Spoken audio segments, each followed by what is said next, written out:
that's our hope. იმედი გვაქვს საჭირო ნაბიჯებთან დაკავშირებით შეთანხმებას შევძლებთ.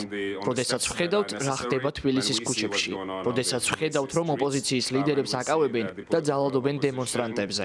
რაც შეეხება სავიზო რეჟიმის ლიბერალიზაციას, უნდა ავკრძალოთ ის დიპლომატიური და სამსახურებრივი პასპორტების მქონე პირებისთვის. ეს არის მინიმუმი, რაც უნდა გავაკეთოთ. ასევე უნდა გავაგზავნოთ ძლიერი სიგნალი იმის თაობაზე, რომ მომავალში ამ აკრძალვის გაფართოებას შეგვიძლია. შემდეგი საკითხი არის ტექნიკური და პოლიტიკური მოლაპარაკებების შეჩერება საქართველოსთან ასოცირების შეთანხმების ჩარჩოში. უნდა შევაჩეროთ ნებისმიერი ინსტიტუციური მოლაპარაკებები საქართველოს სამთავრობო ინსტიტუტებთან და შევწყვიტოთ მათი ფინანსური დახმარება. ამასთან უნდა გავუგზავნოთ ძლიერი სიგნალი საქართველოს სამოქალაქო საზოგადოებას, რომ მათ მხარს დაუჭერთ.